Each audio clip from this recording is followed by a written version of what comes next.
Hello there guys, what is going on? SonOfChelsea back here again for my rational perspective on England 1, Czech Republic 0. England win their final group game of the Euros, finishing the group with 7 points, 2 wins, no goals conceded. Raheem Sterling, the only England goal scorer of the Euro so far, with a header in the first half.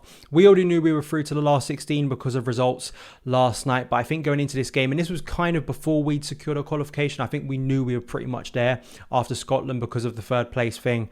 We wanted to see more attacking intent, more intensity, more fluidity, more excitement from Southgate's team going into the knockout stage.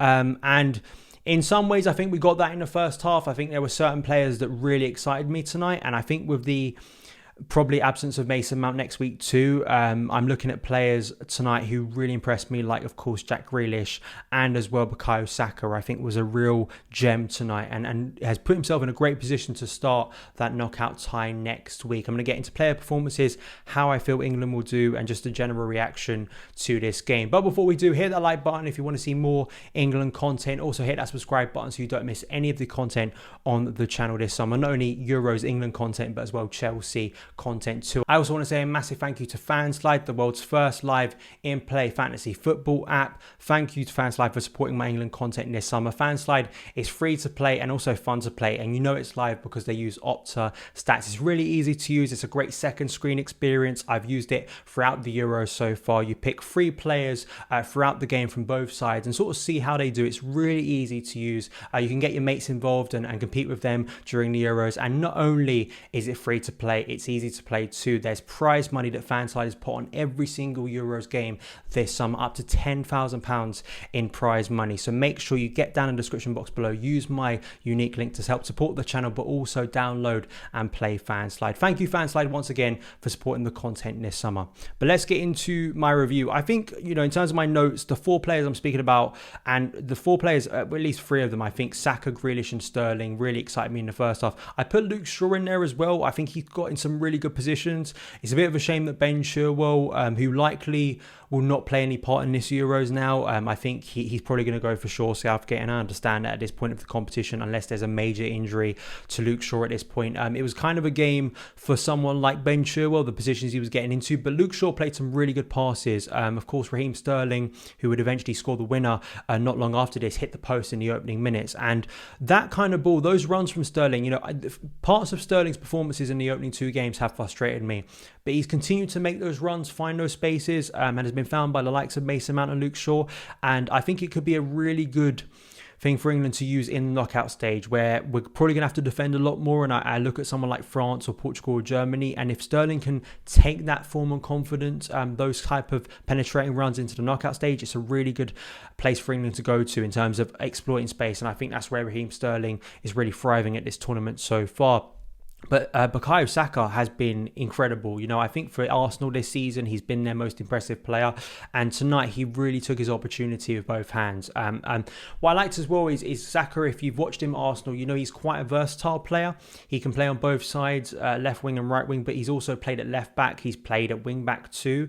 So it allows England that versatility to at times, especially with Kyle Walker in the team, to potentially go to a back 3 in and out of possession, which I think is good. The mobility, but also the confidence of Saka on the ball, and the amount of times we broke with pace, got the ball to Saka, he would run into space. There was a lot more space for England to exploit, especially in the first half, and that's exactly what they did. Jack Grealish, I love Jack Grealish, and he set up the first goal. There was so much hype around Jack going into this game, and I think that he is such a daring player. He's the type of player that England needs. Just Jack's ability to cut in, take men on, and cross the ball into the box for a really good finish from Raheem Sterling. Really good anticipation for Sterling to be in the right place at the right time, and those 2 linking up really well. But I thought those 3 in particular behind Harry Kane, really, Saka, Grealish and Sterling, with Mason Mount being out probably for next week's last 16 tie, he's a key player for England in terms of building up attacks. But Phil Foden not really impressing overly in the first 2 games. I think this would be my sort of attacking 3 behind Harry Kane. Harry Kane had another difficult night at times. You know, he got very close to scoring, of course, in the first half. He still looks out of place at times, but I don't think you should be dropping him because he is still such a world-class finisher. And I think if he wasn't on the pitch, I think there would be major questions asked, especially when England, as I say, next week are going to come up against teams who are likely going to dominate the ball, and you need elite finishers, and that's what Harry Kane is. It's just a shame so far he hasn't really got going. You've seen the likes of Romelu Lukaku, who've been banging in a goal since the first game, and that's a concern as you go into the second half of this competition where it gets serious, where you need someone to be in confidence, and Harry Kane, unfortunately, still doesn't look in that much confidence at the moment. Let's hope maybe something magical can click next week. I think Jordan Pickford too deserves a lot of praise. The weird thing about Pickford, I said this in my best England 11 when I was like picking the team for the tournament, and I was speaking about Pickford. Most of the time, England players who do well for their clubs fail for England. They don't perform at the same level. Pickford, it seems to be the other way around. He doesn't perform that well for Everton, but for some reason for England, he becomes an even better keeper. And I think arguably he's been England's best player so far. He's made some key saves. He made key saves against Scotland. He made a good save in the first half tonight. I think he's been commanding despite his lack of height, which can be a problem at set pieces. I think he's dealt with set pieces pretty well. And as well, some of his long passing too from deep has really helped England. And I felt the passing too from Maguire, returning Maguire tonight, and John Stones was really, really impressive. In terms of two progressive passes, I think it allows England to go to that back four, add another attacker on the pitch. I think if we didn't have Maguire, I'm more leaning towards a back three at times, even though Southgate hasn't used it so far. But it's great to have Maguire back. I think in terms of him and Henderson, I think it's pretty clear that Maguire looks the fitter. And I fully expect actually with a week's rest until the knockout, he'll play the next game too. And it's great to have Harry Maguire back. Some of those passes over to the likes of Luke Shaw, making more advanced runs as a left back tonight, were really helpful to England in building attacks in the first half. I think the frustration was Declan Rice coming off at half time. And I don't think people would have assumed that would have made much difference to England's attacking, but I think it did. Because many of the time, Declan and Calvin Phillips were sort of picking up the ball, adding that energy and mobility and sort of spatial awareness in the midfield to help England build up the ball from deep. And unfortunately, Henderson just doesn't look fit at the moment. I don't know what he can contribute seriously to this tournament, because the argument could be, in a situation like next week where we're 1-0 up and you need experience to add maybe another body to midfield.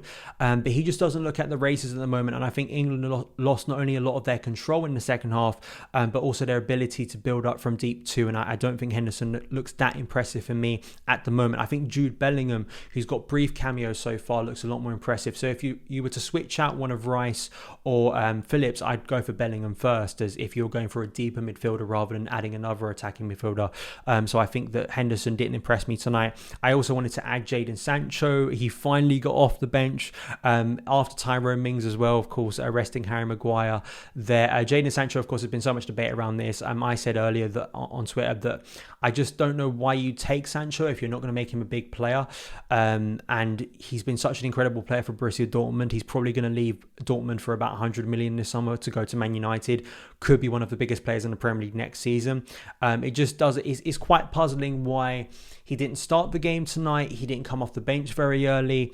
It's just a bit confusing what's going on there in terms of Southgate not utilising him that much, because he's given time to Saka now, who's a younger player. He's given time to Jack Grealish. He's given time to Foden. He has so much trust, quite obviously, in Raheem Sterling. So I just wonder where Sancho, as we go into the knockout stage, is going to find consistent minutes now. We're getting into the serious end of this competition. And if England go out next week, then that'll basically be it for Sancho. I don't expect him to start next week either. So let me know your opinions on Jadon Sancho. Do you think he's being misused at this Euros this summer? Let me know in the comments below. But that is my review on the game. Let me know your opinions. Of course, we know that England most likely, with the exception of something incredible happening with Hungary getting in and facing us next week, it's likely that we will be facing one of France, Germany or Portugal. So it's going to be a massive, massive, massive test of Southgate's team.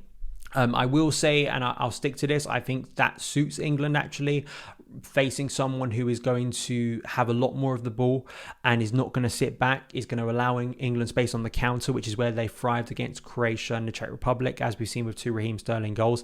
And with players like Grealish and Saka and Sterling on the pitch, I think England have a good chance to exploit that. I'm not saying from what I've seen, I think England are the most dominant and impressive side, but as I've stressed on this channel before, I think, at tournament, especially after a real slog of a season, I think it's about momentum. It's about confidence in your defence. I think England always needed to have a compact defence this summer, and they haven't conceded so far, which I think is a big thing. Attack, sure, still needs to click, and sure, there are many people criticising Southgate and say he should take the handbrake off. The big question I want to ask you guys, if he comes up against Germany next week, are people going to be asking him to not be defensively sound against that attack we saw on Saturday against Portugal, or the talent of France, the World Cup champions? I don't know. I think that's the big thing I think Southgate has been preparing for. I think he's known for quite a while, if England top this group, they were going to have to face a big team in the last 16. So if England are defensively sound and can be effective on the counter, I think that's a good plan going into next week. But thank you guys for watching. Follow me on Twitter at SonOfChelsea, and I'll see you again.